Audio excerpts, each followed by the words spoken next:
Hi and welcome to the Super Game Bros podcast. I'm your host Ricky McMillan, and tonight I'm joined by, as usual, Will Rocket Jump Hamilton, Nikita, and Kevin. So, folks, we've entered the silly season and we're on our way into E3, with the first keynote address being next Sunday with Bethesda. Anybody got any predictions, any inside information for us this evening?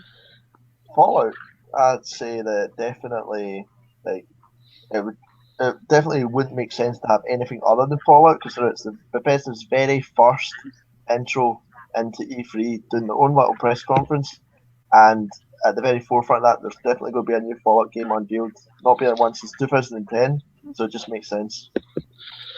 I, Well, I think everybody's hoping that it's going to be Fallout 4, but you never know. I mean, Bethesda's not one for being able to keep leaks for getting out most of the time, so the fact that there isn't much in the way of leaks this time's a bit surprising, to be fair. I think there's been two quite important leaks regarding Fallout 4, and they weren't leaks per se. The first one was like last year, and it was a ex-worker at Bethesda who's meant to have put a post on Reddit saying that the next Fallout game is going to be based in New York. And the other one is, of course, Merida Entertainment, who done the playable trailer for Silent Hills. Were signed up in March to record a live-action trailer for Fallout 4. On top of which, you've got the invite that Bethesda sent out, the press invite, where every Bethesda character was represented except for one. Or every Bethesda game was represented by a character from it, except for one, and that being Fallout, because there was no sign of Vault Boy anywhere. I suppose You know, and it could also. I mean, at the same time, it could always mean they're moving away from using Vault Boy as the character for the next Fallout. I mean, obviously it's for the last few games, or for the last few Fallout games at least, they've used Vault Boy as the titular character as well for the Pit Boy. You never know. But the next Fallout game might not include Vault Boy or any of the actual Vault Tech stuff whatsoever. So it could be a different company which use different logos. This again is very true. I mean, for all we know, Vault Boy might not be there because they're going to announce that they've discontinued the Fallout games. Well, they could be moving Fallout to a completely different continent. Because let's be fair, I mean, if America's a nuclear wasteland, then they've got to have had a nuclear war with somebody. That is a strong possibility as well. I'm sure we touched on that before on another podcast as well. I've done it. But Bethesda having their own conference this year it's quite a big thing. It means that it's not just going to be a one-trick pony for them this time. It's I mean, obviously everybody thinks that Fallout 4 is going to be there, which, to be fair, I hope it is, because I like the Fallout games. I want another Fallout game to play. But Doom 4 seems to be getting a lot of love recently as well. And I think that they're going to be showing at least something of that. I think there's going to be at least a trailer for Doom 4. Well, they've already said Oh, that yeah, there's definitely. going to be gameplay of the remaster of Doom Aye. shown. There's a gameplay. But the remaster's just the other games. But I honestly think that they've got the Doom 4 thing on course as well, and they've kept that one secret. They said they released a teaser trailer like not that long ago. In fact, like just near a couple of weeks ago, a few weeks, and they said that they actually put the date and said like a full trailer is coming on at the press conference at E3. So Doom 4 or like Doom Reboot or whatever it's going to be is definitely going to be one of the games there. Right, they're also obviously going to be showing off the Elder Scrolls Online, because that's due to release probably just after. Yeah.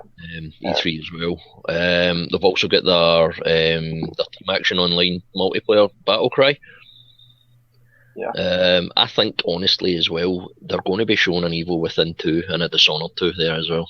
I was going to say that Evil Within, not so much. It's still fresh in the mind when you think about the year that Bethesda had last year with Elder Scrolls Online going on PC.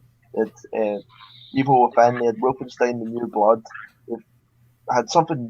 They've been definitely getting bigger and bigger as a publisher, so it would makes lots of sense that like Dishonored 2. It's been a couple of years now. Be going on free actually, so yeah, Aye, that could be yeah, there. 3 But years. Evil Within, I think it's too soon. There was just an expansion not that long ago. Aye, I suppose. But what interests me as well is this E3. There's going to be a presentation. I know they do them like regularly, but Square Enix's presentation this year is going to. It seems to Oh, be. they've got a few things that they could be showing off as well. Yeah, I mean, obviously, the Rise of the Tomb Raider's going to have centre stage, I think. well, yeah, but that'll probably also be shown on the Microsoft keynote address the day before E3 starts. So I don't know if Square Enix. Well, yeah, that themselves does will do that's anything still with get that's console exclusive as well, isn't it? Yeah. Yes. It might do. It might do. I mean, at the same time, though, Microsoft may have quite a bit to show on their own, so they may not need it. This is very true as well, and personally, I hope Microsoft do have. They've got a couple of game changers. I hope they really do, but I think, in all fairness to them, I think the last roll of the dice is going to be Halo 5. But going back to what I was saying about Square Enix, there's a mystique building around their presentation, and there's more and more, just wee little pieces of not so much information about the presentation. You've got to remember they're a large Japanese company, so there's the whole mystique surrounding Japanese business practices and that. And one of the things that they've only just started telling you about is various wee insider secrets regarding the Final Fantasy games. And I think with the amount of Final Fantasy remasters that have been released recently, 10, 10.2, high def remasters, there was 13 is getting worked on or was released last year as a remaster.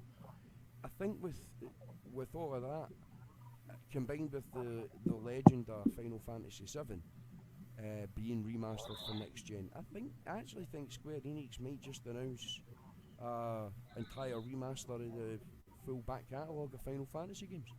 I don't see it, to be fair, I don't see that either. because I think Nintendo still have some of the rights for the originals. The first 4 were on Nintendo ones, which, as far as I know, Square managed to get a couple of them back so that they could put them on PlayStation, but I don't think they kept a hold of the rights. Once after PlayStation 2 was released, Square released for the PlayStation. It was for the PlayStation 1 and 2 at the time. They released the Final Fantasy back catalogue, Final Fantasies 1 through to 6, and they were the games that were on cartridges. So yeah, that's what I mean. They did put them on PlayStation. They had them on that's for PlayStation, but I don't think they kept them. Square have got all the licenses and all the copyrights and whatever back. Don't get me wrong, I'm not 100% sure on that, and I could just as well be wrong as I'm right.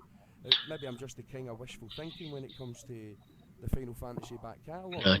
Well, as big a fan as I am of Final Fantasy VII, I honestly don't see them pulling off a decent remaster. I mean, obviously, if all they did was update the graphics, then it would look pretty. But I don't think they should touch it. Neither do I. Too many people have too many fond memories of that game. If they re-release it and they fuck it up, then so many people will be angry. If I could weigh in, I don't think there'll be a full Final Fantasy HD remastered kit simply because the amount of time it takes. Like Final Fantasy VII, I'd say remaster, yeah. That took a year. Final Fantasy X HD, that took a year. It took far too long to go through every single game and up all the graphics and the assets for one single game would have to be massive. I mean, can you imagine? I mean, obviously the original 4 or 5, they're 5 or 1 to 6 basically were all pixel art and just pixel graphics basically. Yeah. Can you imagine having to make an update for each one of the monsters and each one of the characters and map places, map locations, and then all of the actual worlds and parts that you visit for each of them as well? Yep. I mean, just for one game that could take at least a year of constant work, and I don't think Square Enix has got the manpower for something like that any longer. definitely not. The another thing is like the Final Fantasy VII HD remaster coming to PS4. That's a port from the version, or the HD remastered version that was on Steam. It was released in 2013, and like it's actually gotten pretty good reviews and stuff. So I don't think that like I don't think that the quality of the game is going to be a worry. I think people have been hankering for a full remake, modernized, whereas this one's just a touch up. So yeah, that might go down quite badly. We'll see. Some people are wanting to see it as well, basically look like Final Fantasy X, but play like Final Fantasy VII, and I don't see it ever happening. Yeah, I think one of the things that people will like is the fact it's got trophies in it, because it tends to be people like that want to play all the classic games and get trophies for them all. That tend to be. I've never been a trophy hunter. Never been a trophy hunter. I used to when they first started them on the Xbox 360. I had tons and tons, and I got to the point where I think I had something like 70,000 trophies, and then I lost my account to an ex-girlfriend. She knew the password for all my email addresses and stuff, and she just deleted everything. So after that, I'm like, what's the point? So I haven't really chased any trophies since for Xbox or PlayStation. So that's the only real game I put or anything like that for an entirely different reason. See if there was some form of redemption with them. No matter what it was, maybe I would have been, but it's not that they're meaningless. It's very well and good. And you do feel technically they are. I mean, they're only really just for bragging rights. Yeah. Let's be honest. I got 1,000. I got 1,000 on this one. Big fucking deal. I played it as well. I've completed the game. I played it for the story though. Yeah, exactly. I've never been a big one for trophies or achievements or things like that. But that's a personal thing. But going back to what Kevin was saying about the Steam port from E3 for Final Fantasy VII, I think that is. I think you're right there, Kevin. I remember reading something about that. That is what they're probably going to end up doing anyway, just porting it across. It could easily be a port of the PC version. Yeah. Because I actually had the PC version as well, and it got that old that I couldn't play it anymore because it was running on like Windows 98, and PCs had moved on that much that I just couldn't get it to play any longer, even with compatibility modes and stuff. It just it refused to play, so I ended up selling on eBay for like 15 quid. Yeah. That's what I just said. But like there's a PC. And there's an HD remaster on PC already on Steam. Like it'll just be a port of that on the PS4. Yeah, I know that's what I was saying, Kevin. I was saying, that is probably what they're likely to do. Is just port that across for the next gen consoles.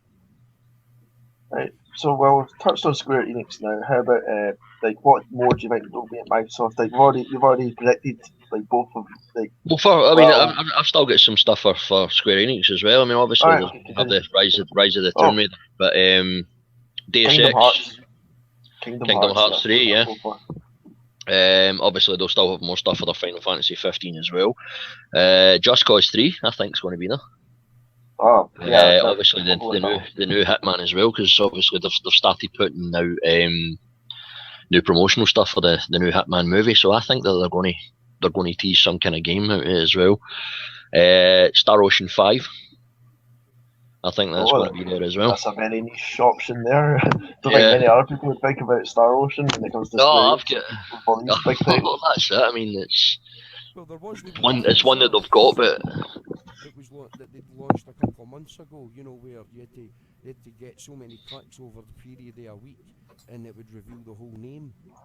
And that was Star Ocean 5. But other than that, I've not heard anything since. Aye.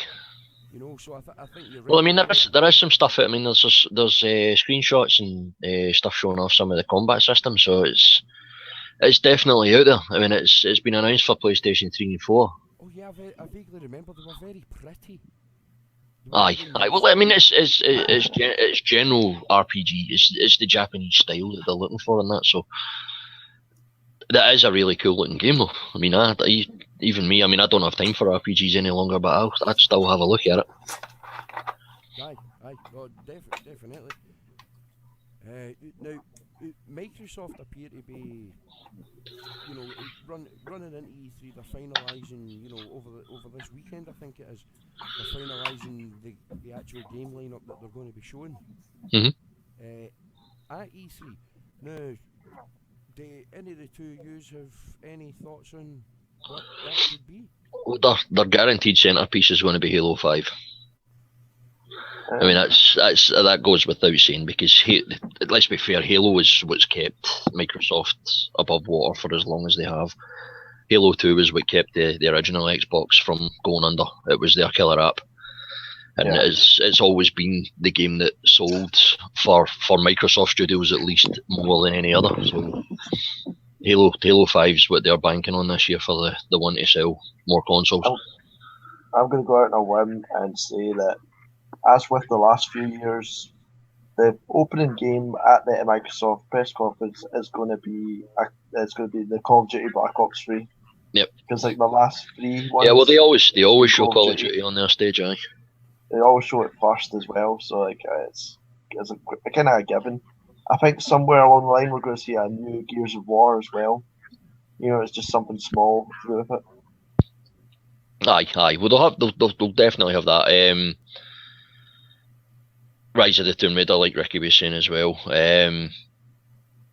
It's free to hit shelves as well because it's got no Uncharted competition this year. Yep. So, I mean, they could easily just say, right, it'll be out in like a month's time or something like that. So, Quantum Break as well. Obviously, that's delayed, but they'll still have some kind of gameplay video. Fable Legends, which, let's be fair, it's been shown and playing since Eurogamer last year, so they've definitely had enough time to do that. Yeah. How about digital games as well? Like, I'm sure Microsoft has something up their sleeve for like. Well, they've got a couple of indie games coming out. One of them called Cuphead and another one called Inside.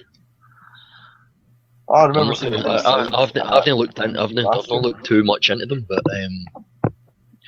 I mean, just to let people know as well on the podcast, the notes that I've got down. Ricky asked me to write some stuff down for a podcast weeks ago, possibly more than that actually. Now, so that's what I'm reading off. A whole load of the stuff that I'd written down was before any of the leaks and stuff that happened. One of them was the fact that Rare Games haven't been seen for a wee while because they've been doing nothing but Kinect stuff.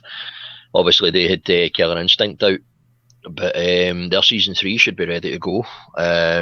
Phil Spencer was talking about Battletoads and Banjo-Kazooie not too long ago, and I wrote both of them down.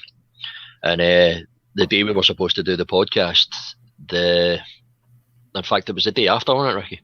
Yeah. The day after the day we were supposed to do the podcast and had to put it back, they announced Yooka-Laylee, like the successor to Banjo-Kazooie games. That's an independent studio, though. So it's not like Microsoft are going to be. We're going to be doing something else, though. There's definitely something there. Maybe even if it's Kinect Sports Xbox One version or something like that. Aye.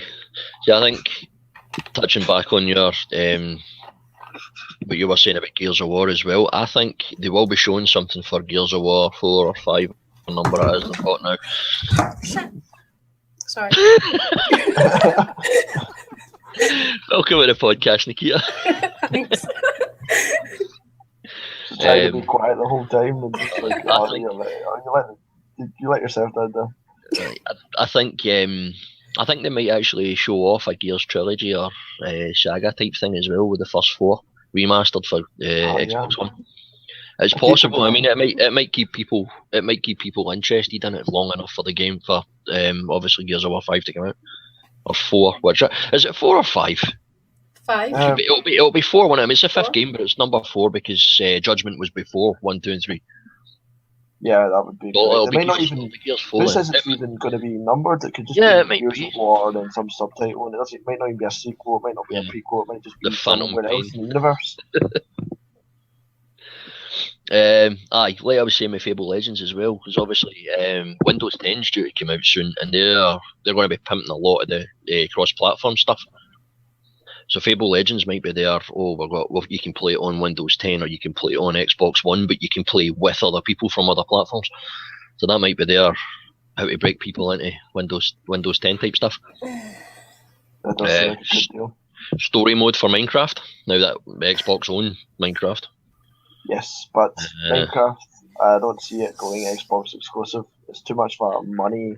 It's too much money. Now. They'll definitely be thrown at everything. I wouldn't surprise me if they did. The HoloLens stuff. Oh, HoloLens. Not really been paying much attention to that. I think virtual reality is still a wee bit like the HoloLens down the way. Yeah, isn't virtual reality. It's more projection based stuff. You don't actually need to wear a headset or anything for that stuff, as far as I know. Yeah. It's just. What was it originally called? It was something like a game room or a Luma room or something like that. Aye. Like, no. Yeah, because some of the stuff leaked last year over it, and it was just like it was like the stuff you get behind the seats in the aeroplanes to show you where to put your head and where your flotation devices and all that kind of stuff. It was weird. I'd like if they could take like classic games and use like this HoloLens to turn like your entire room into like Sonic the Hedgehog or something like that. You're playing Green House Zone around your walls. That'd be pretty cool. That would be cool. And all you have to do is turn with the character as it turns the corners. Yeah, and then like move your head to jump. Expensive. It would be expensive. I wouldn't surprise me if it was more expensive than the console it's been connected to. It would not surprise me whatsoever. But then it wouldn't be worth it for the majority of gamers, and I think that may have been part of the downfall of the Kinect as well, or the original Kinect anyway. When it was first released, a lot of people felt it was too expensive for. Well, see, it would have been worth the money if Microsoft had put more into it than just we're trying to beat Wii. This is our version of a Wii game type stuff. They haven't done enough with it. The most impressive thing I've ever seen with Kinect wasn't even done by Microsoft. It was a guy who'd got, obviously because the Kinect stuff's open source, you can download all the drivers and stuff and set up stuff for yourself. A guy had got a hold of one of the Kinects, the original Kinect 1 sensors, plugged it into his PC and wrote an entire script so that he could play Skyrim on his PC using the Kinect. I remember that. So he was able to do the shouts and like bring up arrows and change all sorts of weapons and stuff like that just with hand movements and gestures. Now, if Kinect had got a hold of that, or Microsoft had got a hold of that off the guy and actually developed it for Skyrim, then they could have made that so much more money using the Kinect. Because I would have quite happily stood in the middle of my bedroom and played Skyrim for hours, or at least until my knees gave out. Kinect integration is actually in the Skyrim and the Xbox 360, including like there's like. Well, that was it. There was some stuff, but all you could do was do shouts. You can do shouts, but you can also say things like quick items, which opens the inventory menu, quick magic, which opens magic, quick saves, quick loads, new save, like saves in a new slot, pauses game. Aye.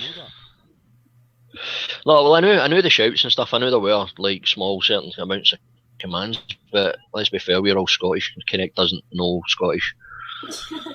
You want to see the accent I need to put on just to get my Kinect for the Xbox One to work? It's horrible. Sort of like the episode of Burnston in the elevator, really. Exactly.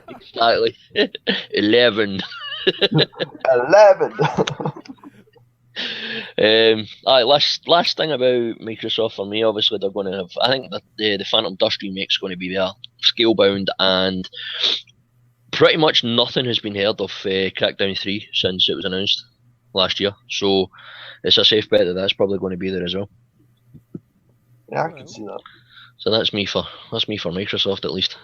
Oh, aye, Phil Spencer announced a couple of new exclusive IPs are going to be revealed at E3 as well, so we'll see what those are. Well, to me it's one of those, it's a strange thing, because everybody, obviously there's business competition between the companies, and everybody says, this one wins or that one wins or the other one wins. To me, they don't get prizes, they don't get medals, they just get money after consumers. And Yeah. people tend to forget that E3 is more than just Yeah, just the big three. just the big three. It's the Electronics Entertainment's Expo, so there's TVs shown there and this, that, and the other. But Nintendo, for all intents and purposes, if we were to say there is any winners at E3, Nintendo won last year's. Yep. And they just sent a video. Yeah, that's it. They weren't even in attendance. They just popped a couple of videos up, and You know, I think far better than Microsoft. And see, the only thing that really impressed me with Microsoft's last year was when they were doing I think it was Ori. I don't know how you pronounce it. So the wee white character with everybody.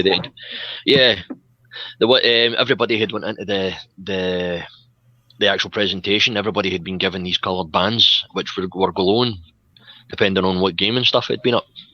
But none of them were really bright until Ori, right at the end of the video for Ori, when the character looks either to have went to sleep or died, and all these other plants and flowers and stuff had all started flowering and sprouting around about them and get really bright.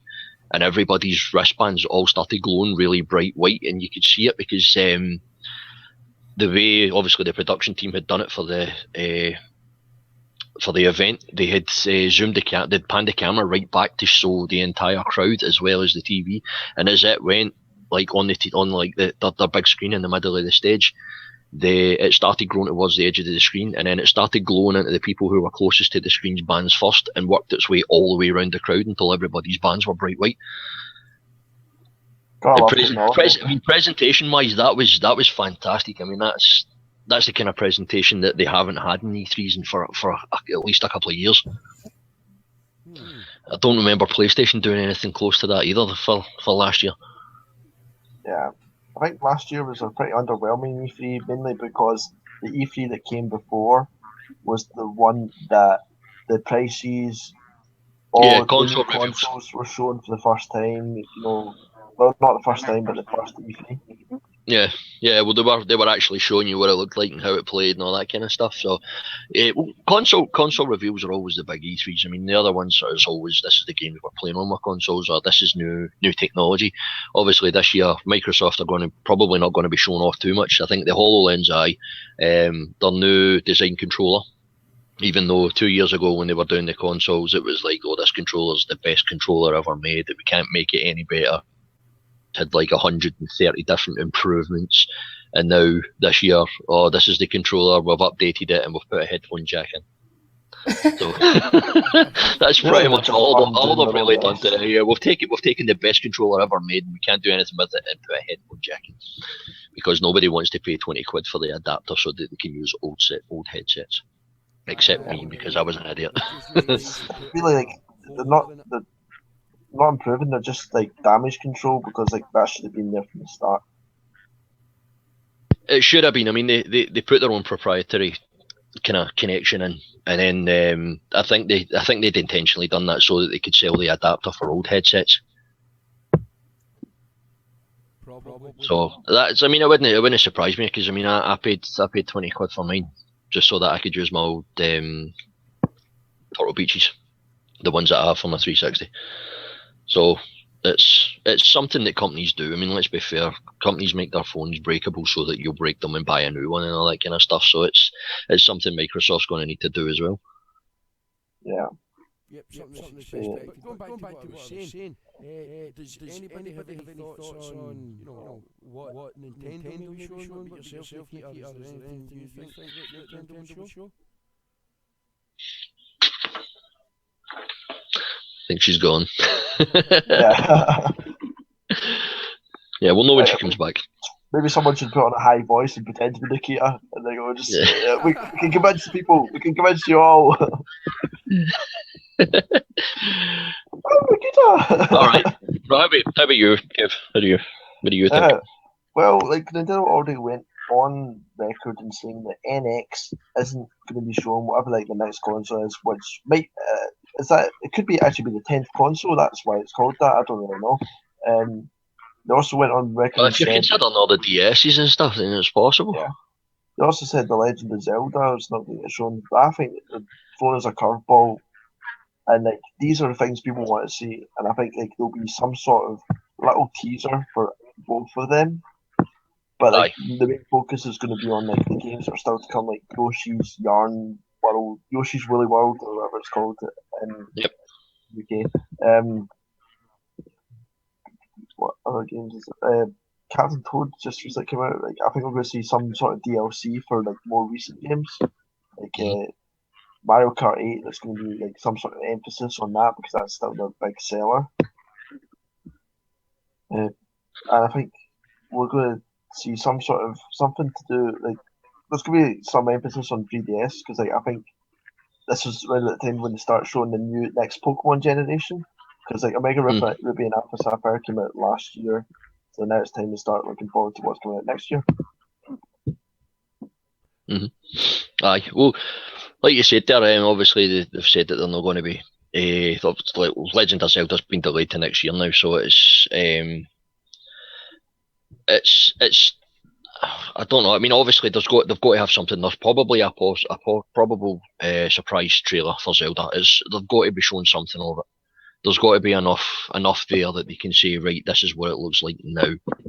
But it'll be as Nintendo always does. It'll be highly polished. It'll be something that they've had a team just say, right, get your graphics, get it working, and do something that makes it look like a full game. So they have to record. They have to, you know, garner people's interest. People have to be turning and say, well, we've seen what it looks like. I want that. Aye, so I think with Legend of Zelda not being there as something playable, I think it's going to leave the big opening for Star Fox. I think Star Fox will be taking centre stage for E3 for Nintendo. I hope Star Fox takes centre stage for E3 for Nintendo. Because I mean, it's been so long since a decent Star Fox game's been out, and I miss Star Fox. Yeah. I've got a Wii U, and I really want to be excited to buy games again. Because the only game that I've been excited for recently was Splatoon.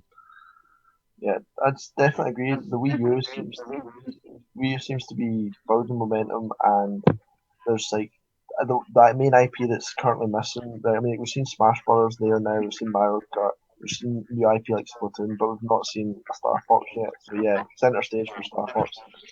Yep. Also, Yoshi's Woolly World. That's got to be there. I mean, is it already out or is it soon? It's not out yet. I'm not sure. Early 2016. Right, so still a while left then. So there'll probably at least be a gameplay trailer for that. Hopefully, Mario Maker, which is a game I've been waiting to get for maybe 30 years. Mario Maker would sell a Wii U to me. Mario Maker would sell. Oh, absolutely. I mean, it means that I can join you and be a game developer just like you, Kev. So I'll just get Mario Maker and I'll make some roundabout way, yeah. Some roundabout way. I can make hundreds and hundreds of Mario levels. That'll work for me. But that's the thing. I mean, own Mario game. With Mario Maker, I think that they're going to go and look at the way that what would you call it? Little Big Planet went. I think they're going to let people upload their maps to a central server and let people download them and play them. I think there's going to be a massive community of people making Mario games. Like another thing I like about that is like the themes as well. Cause like, you can design them and then play them in like Super Mario Bros. 1 style. You can play them in Super Mario World. Yeah, exactly. Or yeah, you can use. They're basically just giving you all the assets for all their games, and you can do whatever the hell you want. Exactly. Like you were saying there, I think that they're going to have DLC for Mario Kart 8, also Super Smash Brothers. And Splatoon. So obviously the original Smash Brothers is 16 years old, so I think they may add some stuff in for a 16-year celebration or something, some kind of extra character that they had in the original that they don't have now. What an odd number, 16. Well, it's still 16 years though, isn't it? They have been asking over the past couple of months who people would like to see in Smash Brothers. See, certain. I mean, I know I have been looking up on some of this stuff as well, and I know that they had a lot of support for the bad guy from the Metroid games, the big dragon-looking guy. Don't know, can't remember his name. but the character in the Metroid games, he's like 3 times the size of Samus, so they couldn't put him in a Smash Brothers game without reducing his size and also removing his wings because he can fly. Because it would be an unfair advantage if he was able to fly on other people in the Smash Brothers games. Because obviously one of the ways to kill people is to drop them off the map. What about Metroid? Like, that's a game that we missed out. Like, it could be in Nintendo's E3. It could be. It definitely could be. Not 100% sure on it. I mean, Retro Studios haven't been heard of recently. I mean, they obviously made the Metroid Prime games. Donkey Kong Country Returns. They were Donkey Kong Country Tropical Freeze just came out. Well, I mean, it's about time for a new Metroid game, so it's possible. There was a rumor going about, obviously, that Animal Crossing was coming to the Wii U as well, because that game's got massive potential for amiibo support as well. Yep. Because I think the amiibos is where Nintendo are going to try and put all their eggs in that particular basket for. Obviously, for Mario Kart and the Smash Brothers, they need to move the amiibos into as many games as possible for them to be viable. Speaking of amiibos, right, two things to say about amiibos. Number one, I think Nintendo have known the very long view that they were going to release amiibos if the company were in financial dire straits, shall we say. And the second thing is, did you hear about the truck got stolen? An entire truck of amiibos just up and disappeared. And it's on its way from Nintendo to game. I think it was in Manchester. They stole a truck for the amiibos. Ollie in Manchester. I find that quite. That's quite an odd one. I mean, like, what would somebody want to do with all those amiibos? It was the Splatoon amiibos that were stolen. Amiibos? Aye, it was the ones. It was the special ones for the Splatoon game. And I don't know if it was just the amiibos or it was the amiibo or the Splatoon amiibo pack, the one that came with an amiibo as well. Yeah. I'm not sure myself either. All I know is that what I read a truck full of amiibos. I thought it was just one amiibo or various multitude. I know that it affected Amazon Games delivery of amiibos to the point where they had to get an emergency delivery that was only the size of what they were expecting. So when they told us yesterday about it, you've got to hurry while stock's last. But this theft appears to have affected, the collector's market online to the extent that earlier on there was a push for an amiibo. I think it was a Mario or something. The buyer was wanting, the seller was wanting £199. Supply and demand. Just interesting, like, little tidbit on Nintendo. Like you said, like, they'd always have amiibo to fall back on in case, like, they went in financial dire straits. But even, like, the revenue might fall down, whatever. I mean, in the past 2 years, it fell, like, in 2013 it was 635 billion yen, and then last year it was 571 billion. But their total, like, equity is still at 1.118 trillion yen. Like, though, like, yeah, but when you think about it, though, I mean, yen's the way they convert yen to actual pounds. I'm not even sure how the conversion goes, but it's like thousands of yen are only worth a couple of pounds, so it's. This is exactly like how the, like, I don't even know how to count this number. I think it's like, I've just done it for the currency converter, and like it's I believe it's 588 billion. No, wait, 5,885 billion, 543 million. No, wait, that's wrong. Sorry. Damn it, I can't. He doesn't know He doesn't know numbers, but he's a game developer. 5,885 million, 543,958 pounds and 64 pence. So it's in the billions. So just the fact that you said the word trillion makes absolutely no difference to them, because EA probably make that much on their bloody phone games anyway. as people want to buy extra credits and crystal donuts. And... Still, being a £5 billion company, like you're still like you can like pretty much like lose out on like Wii U failing and whatever like that, but you still got all this Wii and DS and Super Nintendo success to fall back on. Well, that's that. I mean, the 3DS and the DS are, in my opinion, what kept them afloat while the Wii U was doing. Well, I mean, that was when they decided they were dropping out of the console race, as come to be known. I mean, let's be fair, it's not really a console race if there's only two of them. So when Nintendo moved off in their own direction to let's make our own console for our own fans and fuck everybody else. So it's one of those ones. So the DSs were basically their way of keeping in with some of the more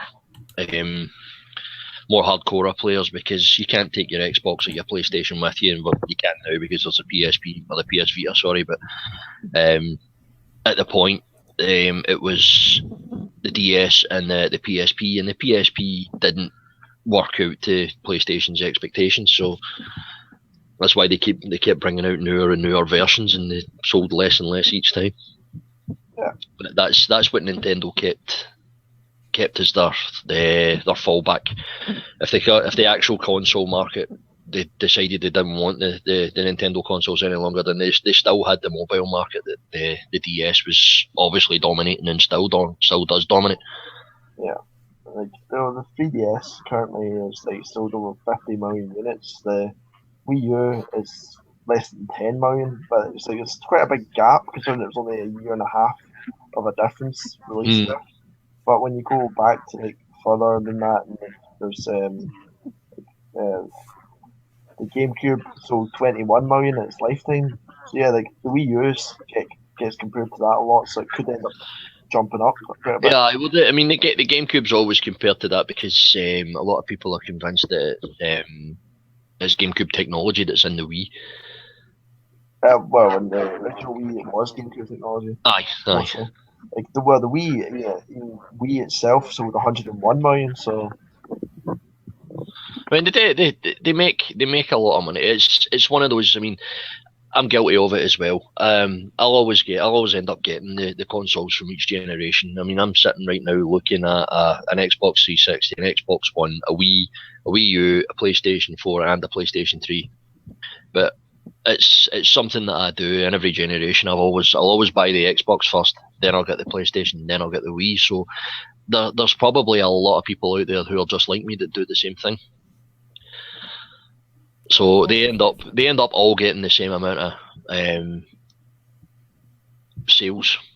I mean, if you look at it in a long enough run, they all end up with like fairly similar sales anyway, because there are a lot of people like me who will end up going out and buying each of them. So their sales numbers end up making next to nothing because it's the amount of money that they've made, because obviously it's the people who buy them day one sales who make the most money. By the end of a generation, I'd like to think that most people that really, really love video games will buy every console. Yeah, we'll have each of them. Last generation, I've got the 360, the PS3, and the Wii. Like, the generation before that, I was like quite a significantly bit younger, so like I only had the PS2 and the GameCube. And it's like, but now that since the 360 and Wii and PS3, I bought them with my own money, so like, I think going forward, I'll probably just end up buying every games console. Like, I've got a 3DS and a Vita as well, and a PSP and a DS. So yeah, yeah. You go further back, you go, the more I've got. So like, I'll continue to keep buying it all myself as it comes out. I do the same. I've got to the point now where I've got the most up-to-date consoles, so I'm now working my way back. I've got like old PlayStations and N64s and Dreamcasts and stuff all lying about. Sooner or later, I'll have a collection of every console I've ever had, and then I'll add to them the ones that I ended up not getting, because obviously I was a Sega boy when I was young, so I didn't have many of the Nintendo consoles. I didn't have a NES in favour of a Master System, and I got the Mega Drive and ended up with the Super Nintendo. I didn't get a GameCube because I was already on PlayStation and Xbox, but that was back when I still had to ask somebody to give me money to buy them, so I was never able to get all of them. Yeah. But we're moving off subject slightly there, but yeah, like, next up. Yeah, next Aye, up, that's my Sony. fault. Sorry about that. Well, I've got one more for Nintendo before we move on. This is something that me and Ricky spoke about a couple of weeks ago as well. I've got a prediction for Pokemon. Obviously, like you were saying, that they've got enough on there, but obviously for every generation of Pokemon, you've always got the two games that came out and then a third. So obviously for Red and Blue, the Yellow, Gold and Silver had Platinum, Ruby and Sapphire had Emerald, and X and Y are out now. So I'm thinking that they're going to release a Pokemon Z or Z, whichever one you want to call it. And it works in theory because every generation always ends up with 3 games. There's always the first 2 and then a third. Well, excluding Black and White, which ended up with Black and White 2, which were direct sequels. But I could see Pokemon Z happening, but I could see Dragon Ball fans not being very happy with that fact.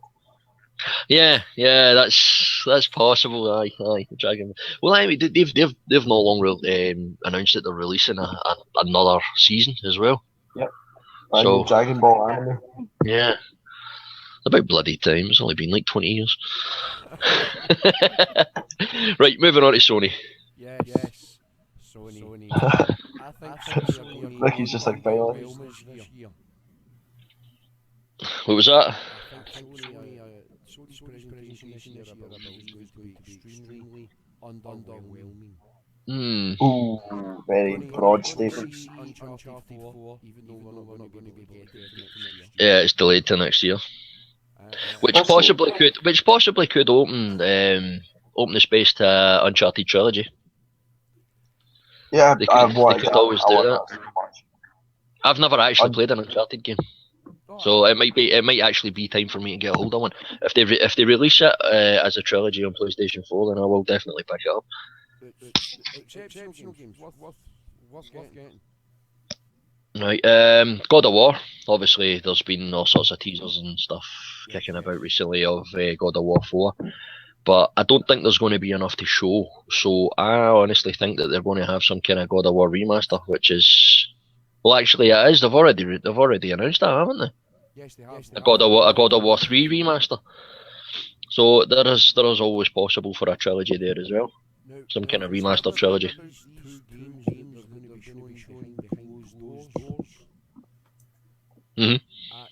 Aye, they've been shown they're going to be showing a couple behind. See, is it actual games or is it just live drones? Because Sony have also got their VR stuff kicking about as well. Their Project Morpheus. Well, I think what they'll do with Morpheus is, like I said, it's going to be underwhelming because they're going to announce the price of Morpheus, and while everybody wants it to be £50, we're going to be 150. Yeah, aye. It's definitely not going to be as low as £50. Not a chance. I think they need to sort of hold off on these now. Like I said with the Xbox HoloLens, it's too before its time. Like virtual reality, it's just starting to pick up. Like it's sort of like they don't want it burning out like what happened with 3D TVs, because when they came out before the time. Aye, they were too quick to release as well. Yeah, to be honest, I don't have a 3D TV because I can't see 3D. The only place I can see 3D is in IMAX. So that's why I don't have. Aye, well, even the goggles and stuff.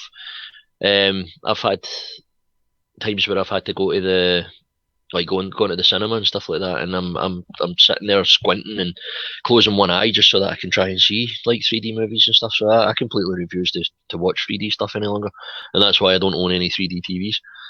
I mean, even my daughter's got a 3DS, and I have to turn the 3D off just so that I can play games on it. So yeah, 3D one of makes those. me feel wonky on that, and with 3D like cinema and stuff like that. Like I'm hopeless with contact lenses, so I can't wear 3D glasses over regular ones. So it's just sack that crap. Aye. Street Fighter 5's exclusive to PS4, so they'll no doubt be shown on their stage.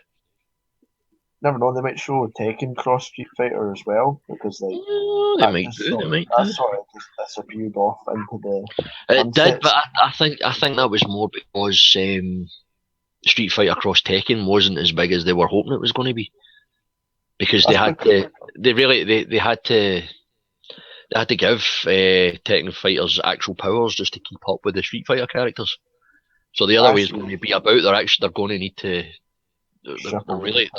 Well, that's it. I mean, they're going to need to nerf all their powers, all the Street Fighter characters' powers, all the fireballs and all the extras and stuff, just so that they can play on a level playing field with the Tekken characters. I like Tekken's fighting styles and stuff like that, and controls much better than like Street Fighters. Like, and not very. A lot of people are just like, "Ooh, that's like blasphemy against like the original fighting game or whatever." But Tekken just has always felt like a lot more accessible and competitive. Aye. Because like it's not so much about like learning combos as about. See, that's why I've always stayed away. Well, not so much stayed away. He's never been very good at the Mortal Kombat games because it was all combos. Yeah. If you either didn't want to learn or couldn't learn the combos, you were absolutely fucked. There was no way you could compete with somebody who knew it. I mean, I've got a mate who he's so good at Mortal Kombat that I ended up just getting to the point where we'd get halfway through a fight and then I'd just stop playing because I couldn't get a hit in. Well, I was quite similar. That way, Street Fighter 2. I knew a guy who destroyed you. Didn't matter who he went. Knew everything was to know. But he knew the hitboxes as well. And a lot of people realise this until the build up to Mortal Kombat 10. And one of the things that I learned is that these games are starting putting in how long it takes in seconds for a pop-up to work or an overhand punch. Yeah, for certain moves. To finish their animation. And from there people can work out the size of the hitboxes and this, that, and the other. It's like fighting games are an exciting science. It is. I mean, it literally is. Have you ever watched any of the actual competitions? Yes. They are unbelievable at the speeds that they can pull off moves and stuff because obviously they've learned everything that they need to know about that game. It's not just sit down in a chair and try and beat another guy out of pure skill.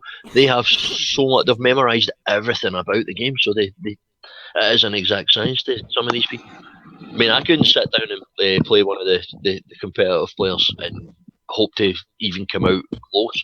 I mean, I was better at Street Fighter than I was any other game. If I was to play a competitive Street Fighter, like in any kind of competition, even just a competitor from competition games and stuff like that, I'd get trounced.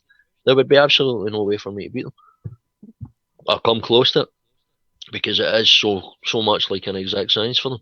Yeah, it's really truly is. It's astonishing the amount of what some of these guys go into. I know that the greatest of all time, Mortal Kombat, Twitter handles Perfect Legend, and I follow him.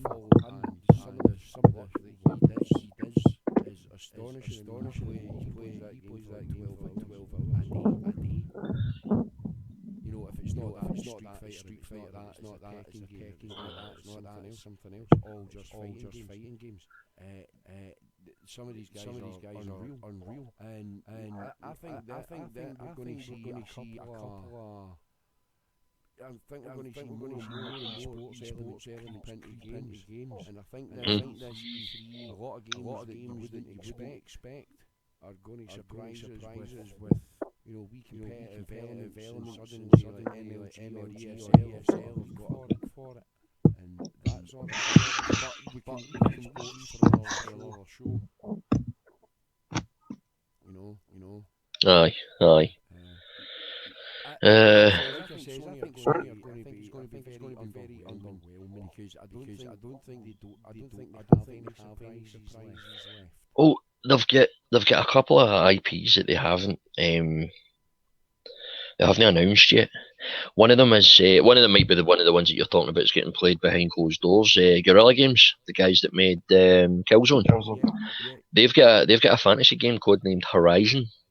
So that may be a game that's been released to fill the Uncharted void. I think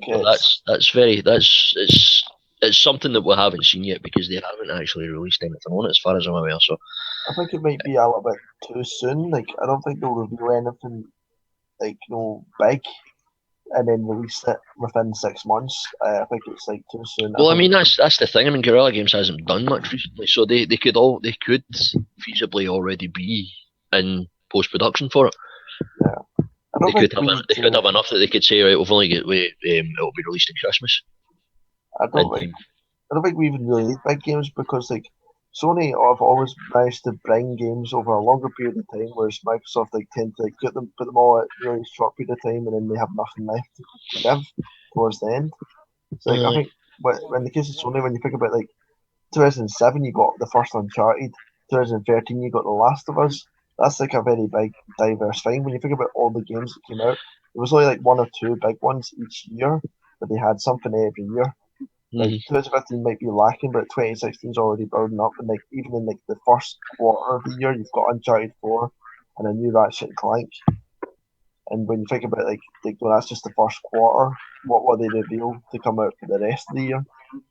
They'll be making up for their shortcomings this year with much more next year. Aye. So do Well, you think that if they are going to bring out The Last of Us 2, I'm undecided either way if they are. Do you think that'll be a release for maybe next year, or will that be released to possibly fill the gap for Uncharted if it is even any more finished?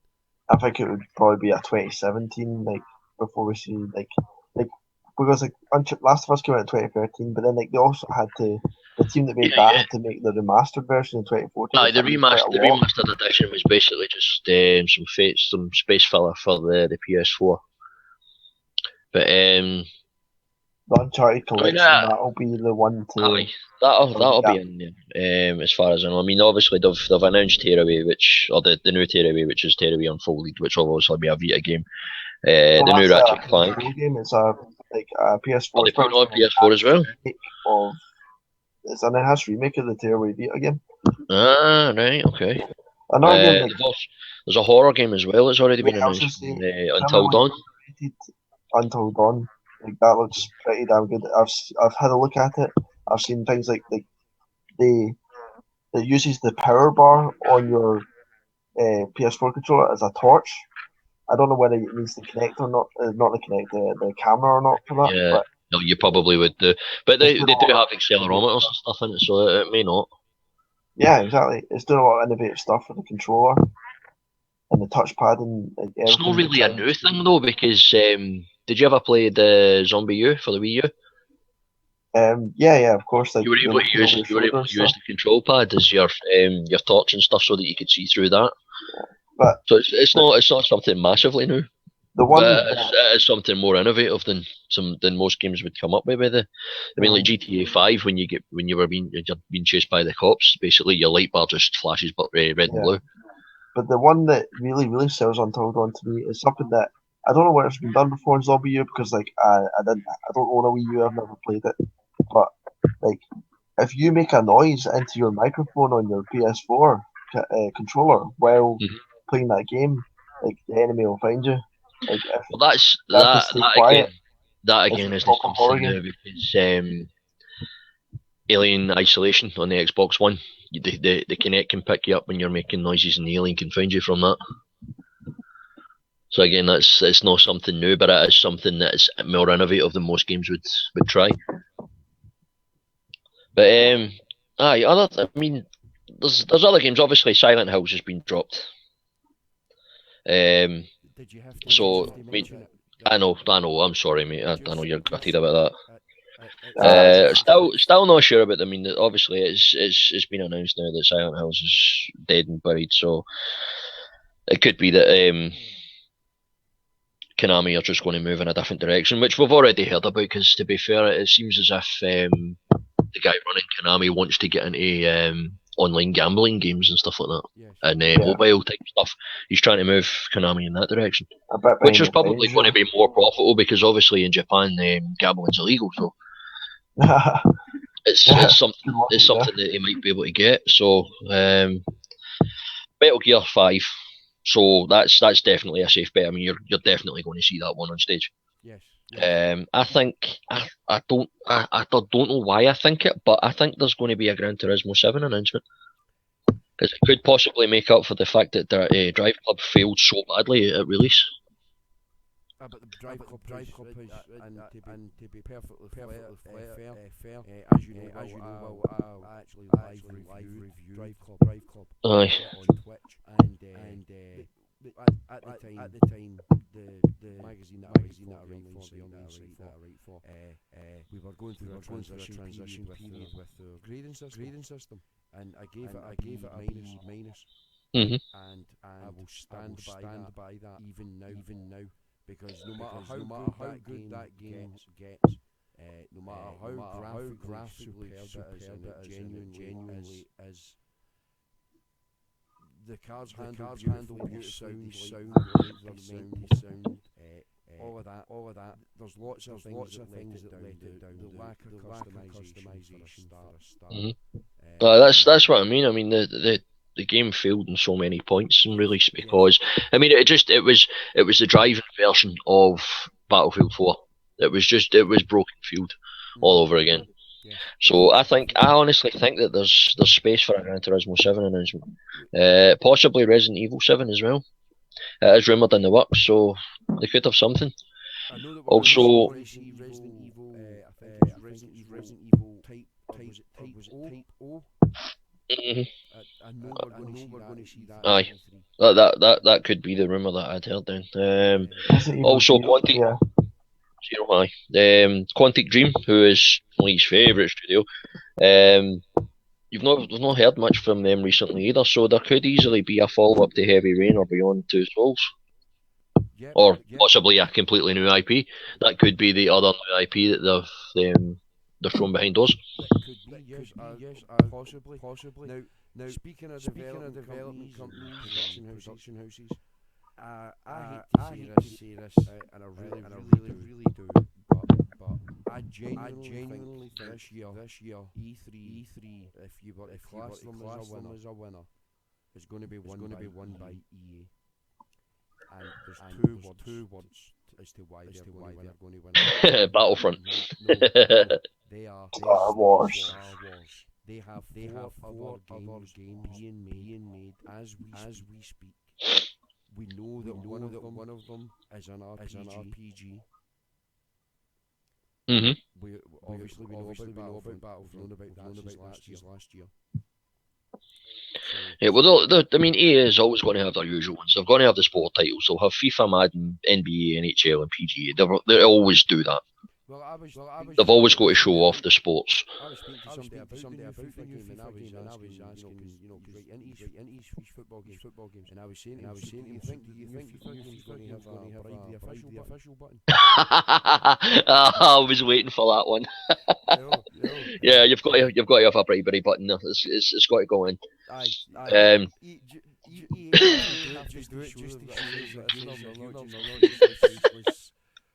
Bunch of douchebags, basically. You see, problem is, I think EA wouldn't have the balls to put that in. Even at a joke, they wouldn't have the balls because they'd probably lose the FIFA license after that. The strangest thing is Konami have meant to have announced the cancellation of this year's Pro Evolution as well. Well, to be fair, Pro Evo's always been the poor man's FIFA. They lost a lot of their licenses to FIFA as well, so they've had a hard time recently over it. Yep. But I genuinely think EA with the five Star Wars licenses, they're a shoe in E3. Their presentation, all you need is two guys on a stage having a lightsaber fight. That's to be fair, aye. That's it. EA don't need to show anything. I mean, I found out earlier today that the new Need for Speed. Aye. See, that's another one I've got in this list, and obviously, Ricky, you know how old this list is. I mean, I've sent you pictures of this list as well because I gave it to you to use for another podcast. But aye, dated pictures. Aye, so I'll know. I was psychic and all sorts. I've got Need for Speed written down under the EA one. Because I obviously thought, I mean, this was more under my a list that I'd wrote as E3 hopefuls, which also had Bethesda, Ubisoft, and Square Enix. So, I mean, my list for EA was obviously the usual suspects for sports. Battlefront, Visceral are making a Star Wars game, DLC for Hardline, Mass Effect 4, Mirror's Edge 2, and Need for Speed. So that's the stuff that I'm hoping that EA are going to bring to E3 this year. Well, as Mass Effect 4. I found out today that even though the game does have a dedicated single player mode, it still has to be able to connect online. That's EA's usual, just to make sure you're not hacking type stuff in it. I love DRM. That's basically why they put their auto log and their battle log and stuff into the rest of their games, so that they can keep an eye on you at all times. Yep. Like Kevin said, just another form of DRM. It is. Let's be fair. When it comes to there's this debate constantly over DRM. I wouldn't say I'm for DRM, but I'm for companies being able to protect their own stuff. I mean, EA did try it when all the other companies were like, no DRM and all the rest of it. Let people sell on and use second hands and all that kind of stuff. And EA got round doing that by having their online passes. Yes, so online passes led to premium, and we see how the premium packages work the last 2 years. Aye, but I mean, I can understand why EA did that. They did it in a way that people could still say. I mean, say for instance, you had Battlefield 3, and you took it back to the shop. So obviously, your Battlefield 3 had an online pass for you for when you bought the game originally. Now, anybody who buys the second-hand game, the money that the company or the shop that they've bought it from doesn't go.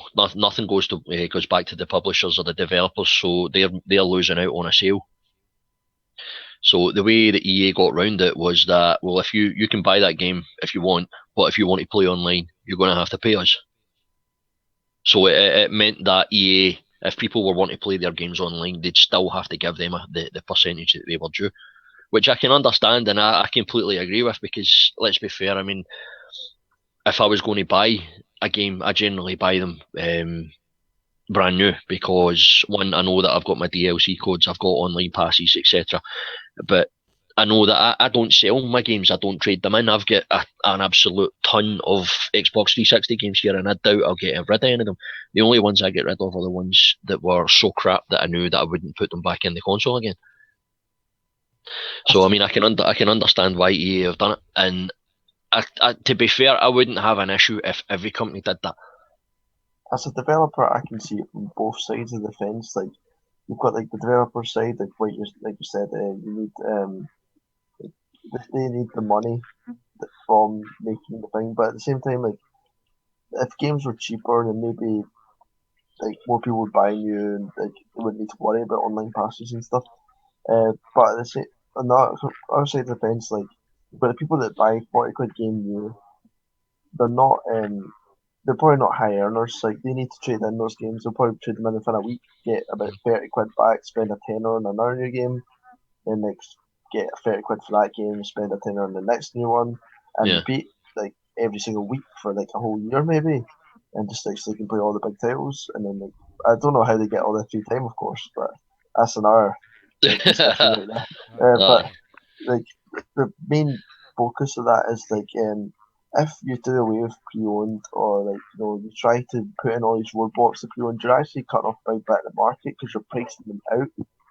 Like, if you price people out of the market and make it only a thing that only the rich and the premium hobby that only the rich can afford, it's going to end up like taking a market that's already shrinking. Well, it's not so much shrinking now because of the PS4 and that, but it's sort of like restricting the market. And you want that, if like, you're supposed to encourage growth, because like if the market grows, then it's a win for Sony, it's a win for Microsoft, it's a win for EA, it's a win for everyone. But if you're putting all these roadblocks and trying to restrict it and make the audience smaller, that means like you're just competing over a smaller audience. You're all going to go under. It's like there's no easy way to combat. That's primarily what's That's primarily what's gave the rise to indie developers as well. Because a lot of people have decided, right, well, I'm going to be able to make this game myself, and I can make it for a lot cheaper. And to be fair, I mean, there's some of the biggest indie games have made more than some of the biggest AAA games. I mean, look at Super Meat Boy; they have made so much money. Minecraft has made so much money. Minecraft made so much money that Microsoft decided to buy them. Yeah, but that's the kind of stuff that indie is capable of. But at the same time, indie can't match the quality of a bigger game without taking longer and being more expensive and people smaller teams. It's like maybe like indie will keep growing and people make more money from more people buying smaller games. That'll mean like it'll eventually build the way up, like sort of like what Nintendo and that did from the NES, where like their games back then were like indie games are now. So maybe like it's going to go that way in the next 50 years for indie games to become what AAA games are today. But it's two completely different markets, so it's two completely different audiences. It's two completely different like types of developers. It's like not an accurate comparison to make. You're the developer, Kevin, and you probably know better than I put together. But I have to interrupt, lads. That's shall we time up? We can continue this discussion on next week's show with more gaming news and one or two reviews, hopefully. Definitely. Yeah, absolutely. Thanks for listening to the Super Game Bros podcast. I've been your host, Ricky McMahon, joined tonight by Kevin and Will, and we'll see you all next week. See ya.